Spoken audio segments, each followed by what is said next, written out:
Right, we're back. And we've got the one and only Hull's golden boy, Mr. Luke Campbell. How are we doing? Yeah, good, you? Good to have you on. Good to be here. Took us time to hunt him down and get him. About 3 years, I think. Yeah, only about 3 years. We haven't About given 3 up. years. We haven't given up.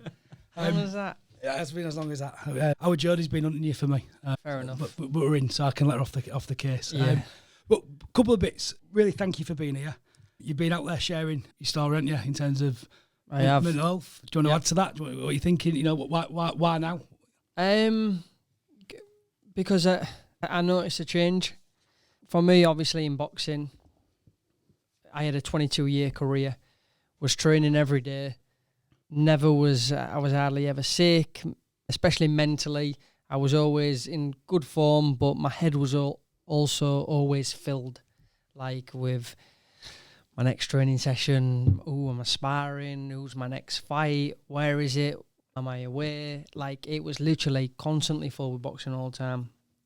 And then after the 22-year career, I retired because I was just sick of being away. I wanted to be with a family.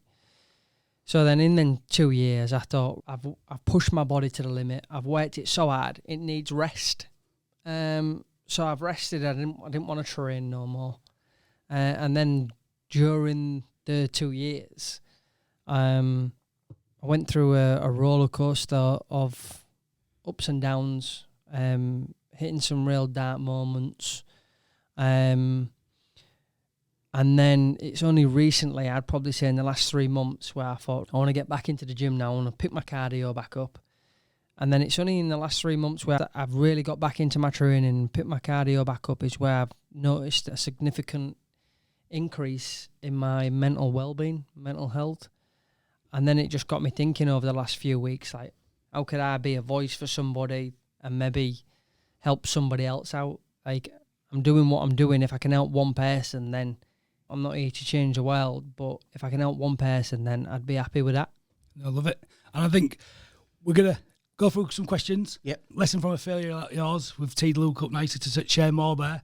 But I want to keep to the format while we've got him. So I understand a little bit also more, because I think what's interesting is we've all got, I think, we all agree on that, don't we? Yes, certainly. Yeah.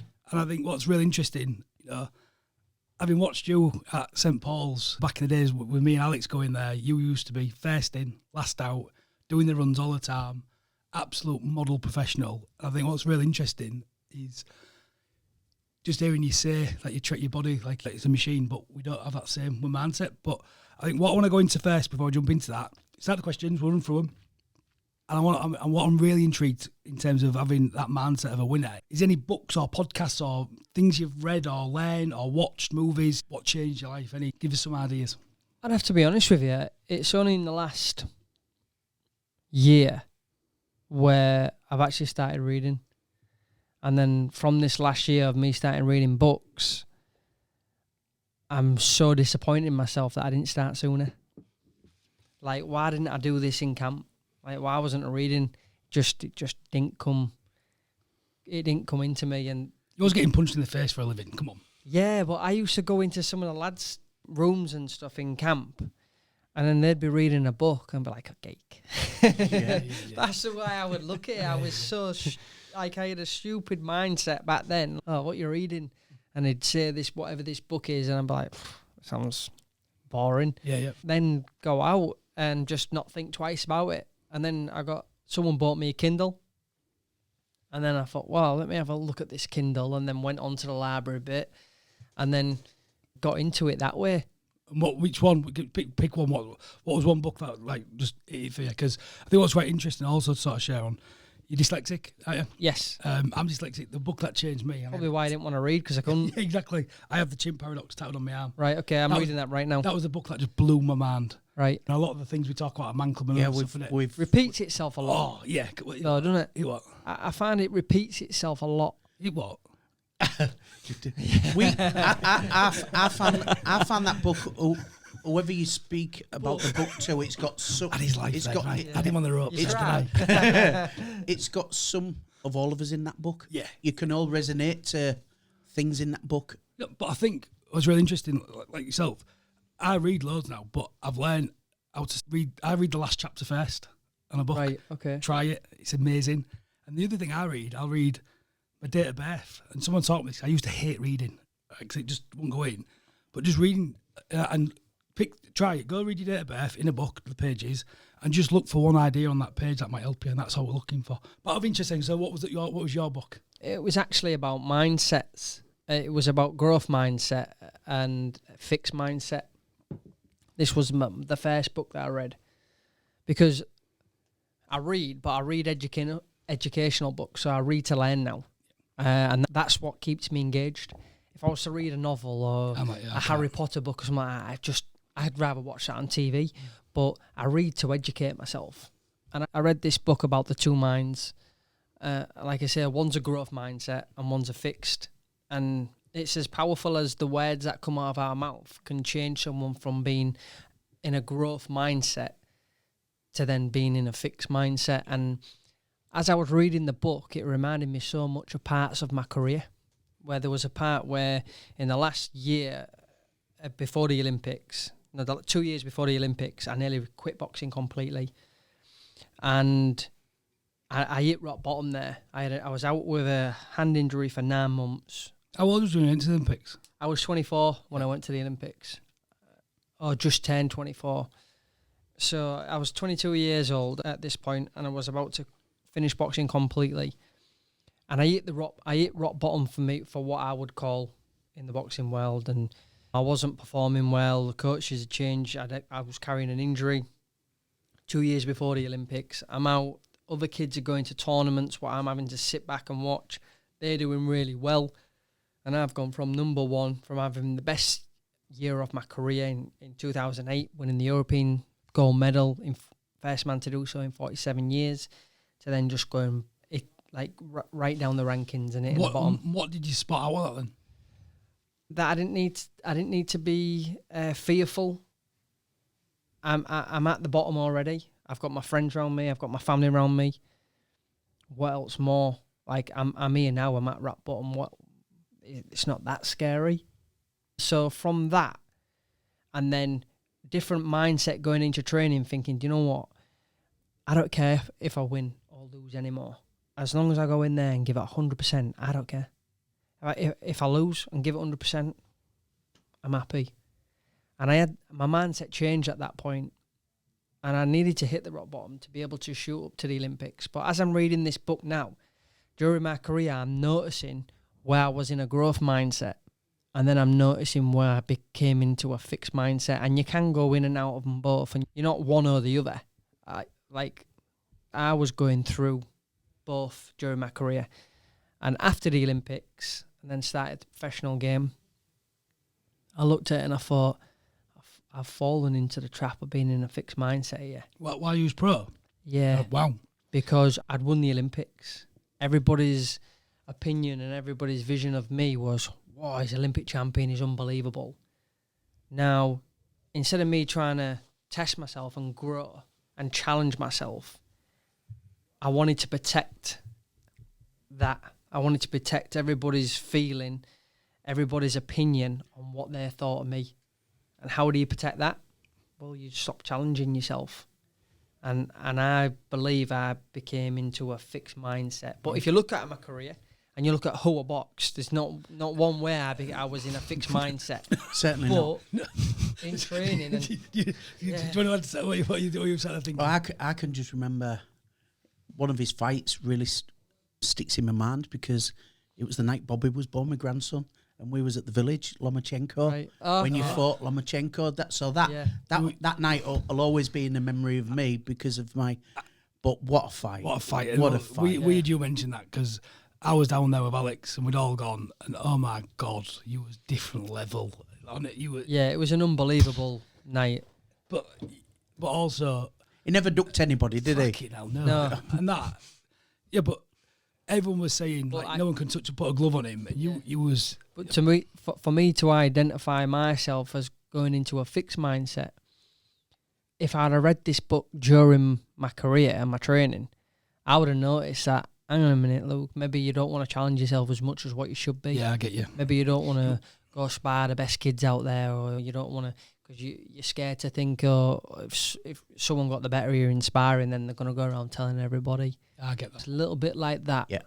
And I do feel like I became victim to my own success in some parts of my career. Yeah. And then I seen what part my mindset was in from going from the 2 years before the Olympics up to the end of the Olympics. I know what mindset I was in. I know I was in a growth mindset, and I know what I was doing to be in growth mindset. So I wish I'd have read that during. But what advice would you give to someone? Because what I found fascinating is, like, just listening to what we've just talked about there, and you're now reflecting and thinking that you're on a fixed mindset. What advice would you give to someone? How do you snap out of that? What would you do? Concentrate on effort. Forget skill. Forget intelligence. Literally, everything's effort. I say to my son before he goes on a football pitch or training, just give me 100% effort. I don't care if you win this game or lose this game. If you win this game and not put any effort in, I'll be disappointed. If you lose this game and give me 100% effort, I'll be happy with you. Okay. So I encourage to test yourself, take challenges, and concentrate on effort. And, you know, it's scary taking challenges and testing yourself. It's not easy to do, but do it. That's great. That'll go right into the next one. It's in the next one. Nath. So in mental health, you know, there's a lot of things that can help people and aid people, a lot of art and music and stuff like that. And one of the things that helps me is music. So for you, do you have any sort of feel-good songs or songs that can take you away from and be a positive distraction in your mental health? I've got a vast variety of music that I like listening to. Anything from Frank Sinatra to Tupac. You know, I like a lot. Recently, I like a guy called Rod Wave, and I've been listening to some of his songs, but I notice a lot of songs. Rod Wave? Rod Wave. I heard of him. No, I came across him about a year ago. All right. And there's about 7 or 8 songs out of his albums that I really like. But I like the oldies as well. Mm-hmm. You know, I like some of the old ones. What was it? Didn't you come out to Let's Get On to Business, wasn't it? No, what was it? You had a couple of different... No, I came out to... Should know this, shouldn't I? Should know this, shouldn't we? Should know. We should know this, shouldn't we? I should know what I came out to. Not All the Lights, was it? No, that was Kel Brook. So what was they? I thought it was Let's Get On to Business. We can edit this in anyway, don't we? It won. What was it? Was it Paul Newman? I forget. I like Tracy Chapman. Oh, yeah. Tracy Chapman. Revolution. It's one of my favourite songs. Fast Car. Yeah. I like the oldies. I'm addicted to Fred again at the minute. You heard of Fred again? He's the DJ. The house techno producer, isn't he? Yeah, but what he's done is like documents his life with like people speaking, and then he'll like look him up. Fred again. His new one is 1010. He's just a cool guy, and he through lockdown he went and interviewed people and different stuff, and he just turned it into music, and he's just so cool. We're gonna have to write both these down because I ain't got a clue on both of them. I know Tracy Chapman. I've got her on my training list. Do you know Dreams by Fleetwood Mac? Oh, yeah. I like a different version to that. A woman called Lizzie. I don't even know her second name, but her version of Dreams is unbelievable. That's got to be one of my favourite songs. Listen to that. But you know, it's all quite not sad music, but makes you think. Just like more. It's got meaning. Yeah, emotional music. Yeah. A little bit. It all depends what I'm doing. Songs, yeah. I don't know why. Yeah, I have to. I like some like Ain't No Mountain High Enough, Benny E. King. Yeah. You know, all I like. Is that what you used to train to? A variety. All different stuff. None of the lads used to want my music on at the gym. I had the worst music apparently. I like that one, Ain't No Mountain. I've got that. Right. Anyway, what purchase of £50 or less has most positively impacted your life in the last 6 months, Luke? Probably the Kindle, what I spoke about, yeah. Yeah, that'll be a class, especially if you're reading a lot more as well. Yeah. What next have you got on your list out of interest? What you've got Chimp Paradox, haven't you? Yeah. There's a great one for the kids called Silent Guard, the kids' version of it. Okay. I'll send you a link to that. Right, okay. Which is a good one. Silent Guard. Yeah. Helping them, and they've got some exercises you can do with them, but I found the exercises better for me to learn the Chimp Paradox. Yeah. Because the main book, it was you who told me about it. I've got that one, yeah. When we talk about mental health, sometimes it's viewed as failure, and when we talk about what we off air, do you have a lesson from a failure around mental health and why you never spoke out sooner or tried to solve it sooner? All failure is lessons. during my career, there was many times where I used to come home upset as a young kid, being on the road and lost. Whether the decision was I was done wrong by the decision and judges and stuff like that, or whether the kid just beat me, I used to come home on many occasions and be upset with it. I've been beat. I should have beat this kid and I hadn't to give it to him. Blah blah blah. Well, parents used to say to me, "Well, did you learn anything?" So I goes, "Well, yeah, I could have had this a little bit higher or done this or done that." Well, goes, "That's all it was. It's just a lesson, a learning lesson." And I always say, every lesson hurt is a lesson learned. I like that. I love that. And we were talking off air in terms of grief. You're part of a grief charity as well, aren't you? Yeah. I know you've suffered with grief. I was talking, about my suffering with grief. We had again, all lost people, haven't we? And I think, how you want to share on that? Because we're not taught about it, are we? And I think what was amazing, if you want to share, like what you was going through at your time of grief, like it's just madness when you think of it. Yeah, I mean, my grief was months after. And that's probably another reason why I didn't recognise what it was. I just thought I was just pushing everybody away, potentially nearly splitting up my marriage and stuff. And, I didn't know what it was, but obviously I found out like a year later, like when I was for the Good Grief Trust. Then there was giving me some examples of what grieving is. I'm like, and then it was like a year later or a year and a half later, I went, that's what that was. And I never knew. Yeah, and I think... Never knew. I was talking, when I lost my dad, like suddenly, but I was there with him, like, stupidly, I'm still doing payroll, and stupidly, I'm still trying to run this business because there's staff and there's employees. And when I look back, I should have just said no. And, you was preparing for a world title fight, 2 weeks out. 2 weeks out. It's like... By myself. In a different country. Without any family around me. For that, that was probably the best thing for what I was going to do in 2 weeks' time. Because I reckon if I'd have had the family around me, it'd been worse. I'd have been worse. Yeah.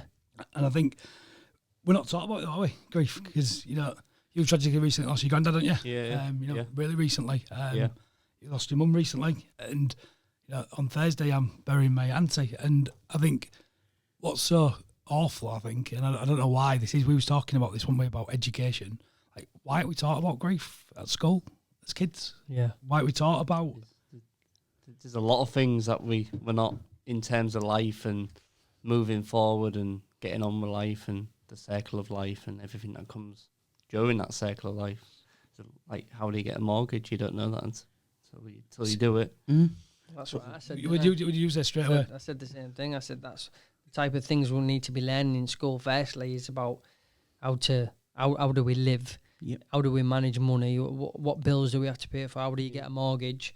How do you set bills up? But not only that is, like, why aren't we learning about the way our brain works and how it functions? How we nourish it. How to identify moods and stuff like that. It's like, I'm really snappy. I'm really in a bad mood at the minute. All right, why is that? Well, I didn't get much sleep last night. All right, that's one thing. I'm hungry. I ain't had no food. All right, that's another sign of being moody. Because I used to get like this in camp, you see. Yeah. I just think there's so many indicators that you just don't look on every single day in, day out. I'm like, that's why I'm being like that. Because I'm tired, I'm overtrained, I'm hungry. Each and every one of these are all signs for you to be in a certain negative frame of way of thinking. Yeah. And that's when negativity hits you at the most. Yep. And you're more vulnerable. And you start that, like, let's use a chimp paradox, for example. You chimp hijacks and it just keeps in that perpetual cycle, doesn't it? And what was you going to add? I was going to say, like, when you do start realising how your brain works, and even in school years when you might not be functioning to the best of your ability because of mental health or because of things that are going on in your brain. I mean, I suffered with ADHD for a number of years, I still do. When you're not engaging with the lesson in the class, you're seen as a distraction and you're punished for that. Whereas in reality, it's... No, but there is I was talking this morning on this. I went to loads of different schools, but I now lecture at the university. But how I do that, I have no idea. I have no qualifications, right? But the lecturer who come in today, Dr. Antonio Malafresi, what a name that is. He's a cool dude. You have to meet him. I remember getting lines, but I couldn't spell. And they've given me the lines on the board, but I didn't want one of the girls saying that I couldn't spell. So what's the easiest thing to do? Just be as angry as you can, wouldn't you? And then the lads would take the piss out of you. So the only thing I could think of is put a chair over them so they won't take the piss out of me again, would they? And then I go to another school and this shit had happened again. And again, but I think the world's changed now. We've got better tools for diagnosing things, haven't we? We've got better skills. But I think let's take all of our journeys. I was explaining to Luke about Andy's Man Club affair. What I'm passionate about, and we're doing Andy's Man Club takeover, is we set up the club.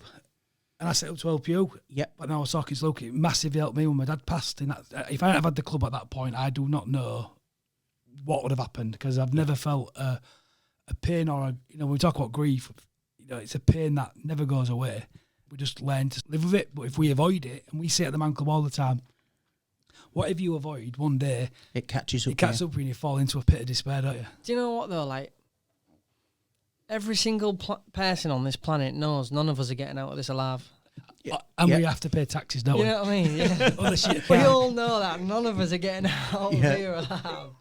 So it's just like, but we don't want to talk about it. No, but it's just an unsurreal moment when you lose one of your family members, like nothing else before. Like, there's not a day that goes past that I don't think about my dad.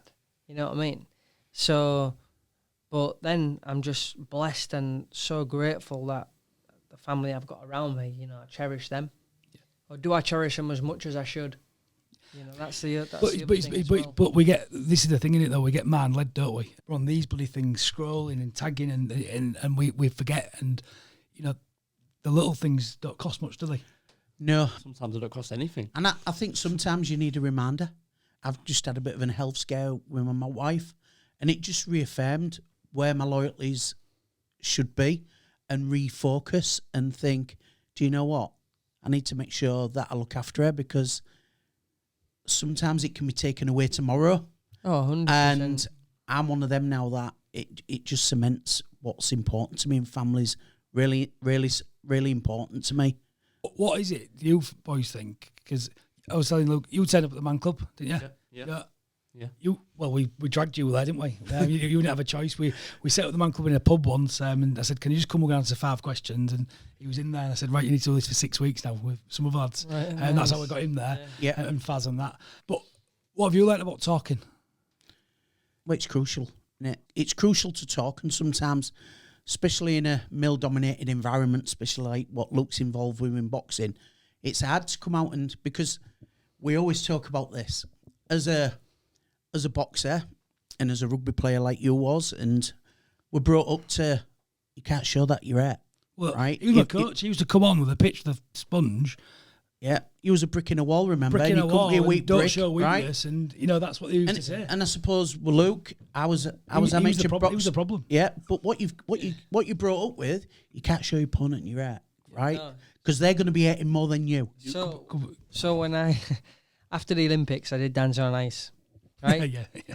So as I'm doing the show, and they say to me, "You're like a stiff statue.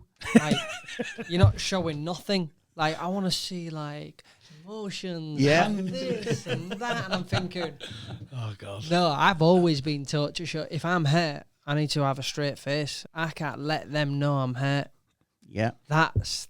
And then I'm just like, this guy now wants me to show all sorts of emotions and things. I'm like, nah, you're mad. For 20 odd years, 22 years, I've learned not to if I'm hurt, I show nobody. On national television. If I'm down, no one's going to know about it. Exactly. But they'll know about it if I'm high and I'm feeling great.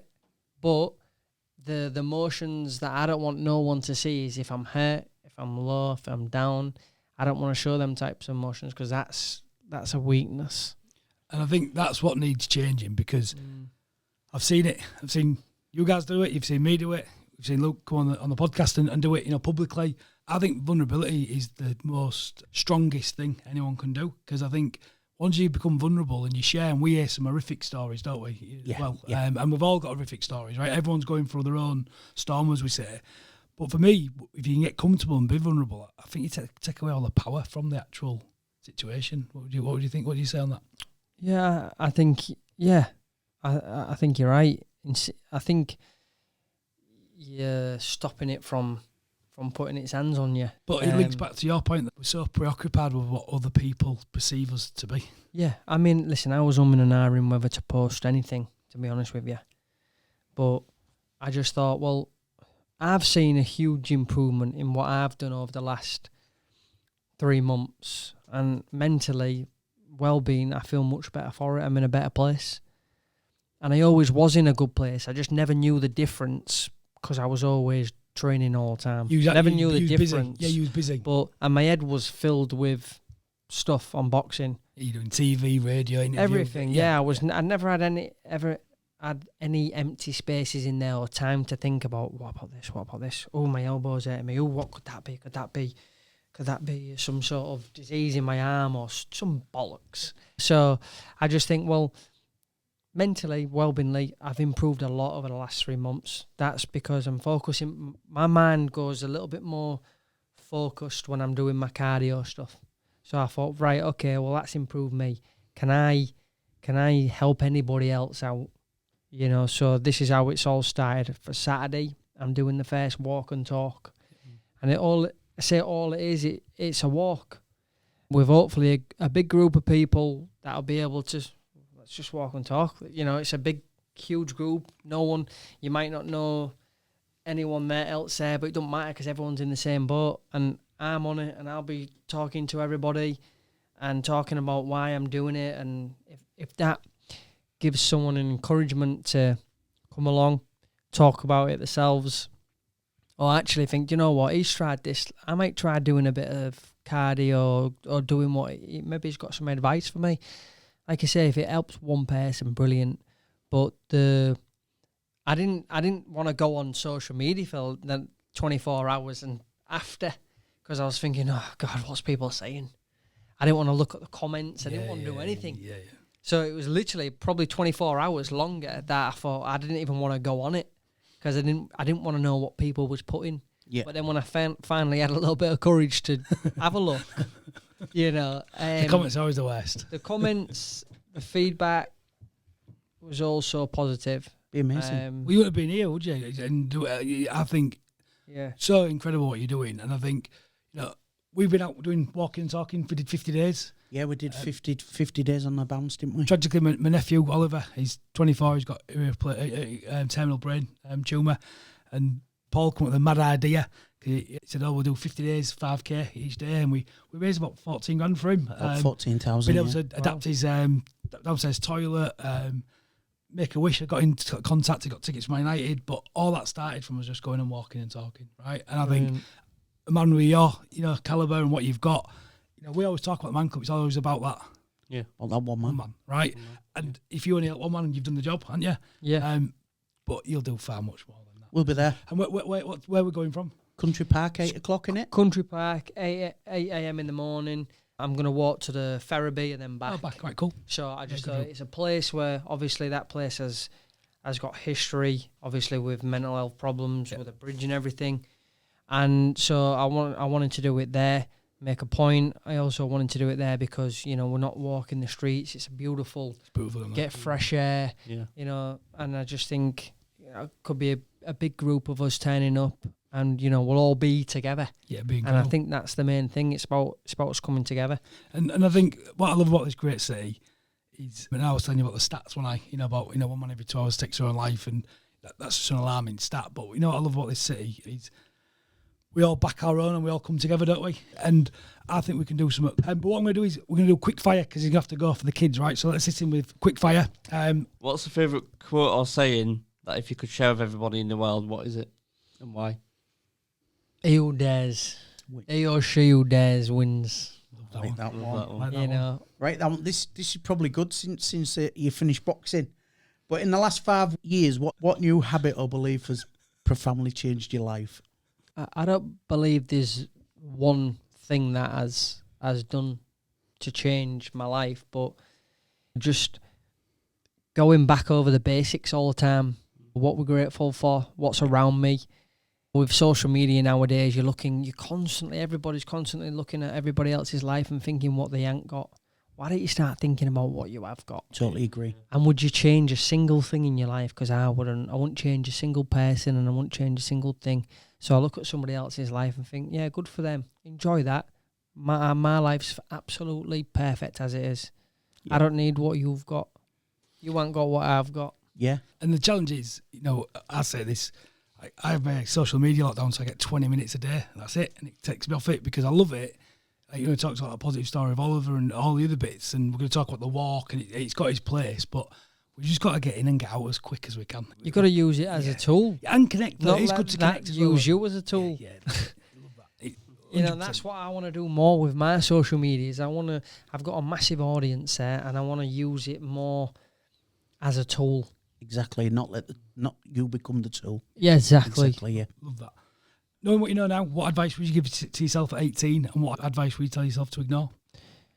I'd tell myself, keep doing what you're doing. Keep trying to be better than you was yesterday. Don't be scared to challenge yourself, and always focus on effort. I love that. We all at times feel burnt out, unfocused, unenergised and overwhelmed. What do you do? Go to the Maldives. Love that. No kids. And get a bent face. But I think what you mentioned there is I always forget this. What are the 5 ways of well-being? Give. Yeah. Connect. Keep active. I've wrote them down this morning. I've done it. Give. Connect. Be active. Learn. Oh, come on, Paul. It's my job. It's my job.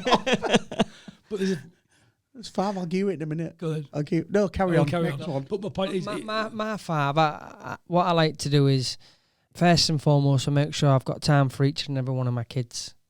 So I want to give them a little bit of me. Do you know, if I go up to them and give them a cuddle, I know they enjoy that. But they won't just come up to me and give me a cuddle.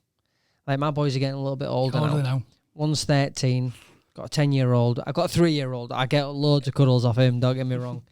But I want to make sure that I can give them my time. Secondly is I eat organic.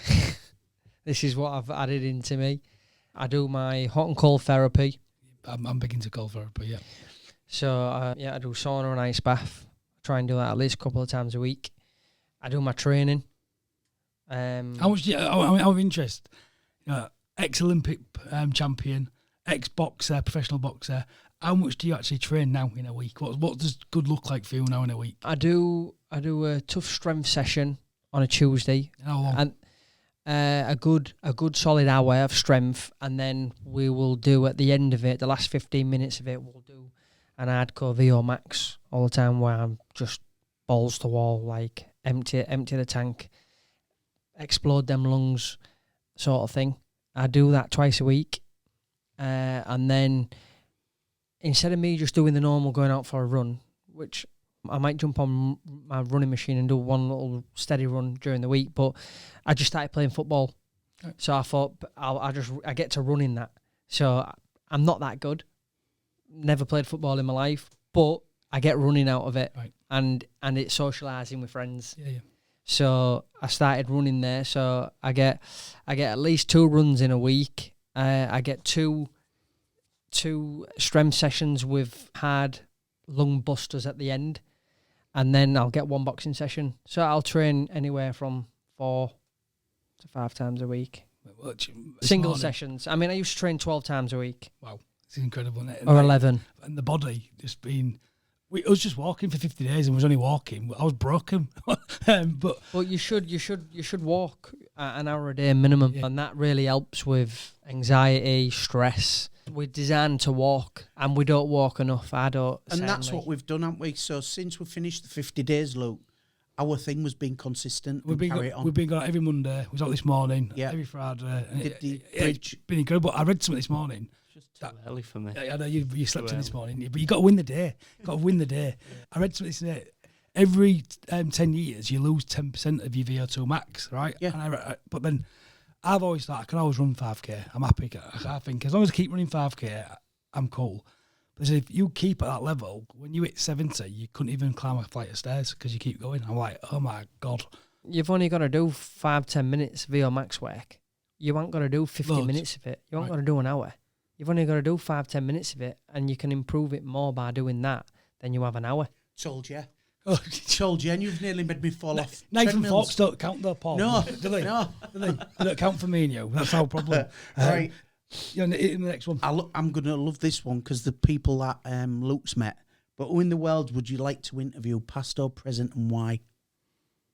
Nikola Tesla has always really intrigued me, and I'd like to so he'd be one of them, and then also someone from the Egyptian time. I reckon the Egyptians. I want to sit down one of them and interview them. Did Say, they have how did you electricity? build a pyramid? Did they have electricity back then? Did they have it? How was your health and safety? No, Yeah. I haven't. No, I like that one. Right, last one. I think last one, 'cause I know time's short. Is anything we should have asked you, but we didn't? Oh, it's hard to say when we've spoke about so much. I believe we've spoke about a lot of different subjects. No, And finally, everyone knows where to find you, but you know what websites, what socials, what are the tags, what can people find you on? find me on Instagram, bloody hell, all of them. Facebook, Everywhere. all of them. Luke Campbell.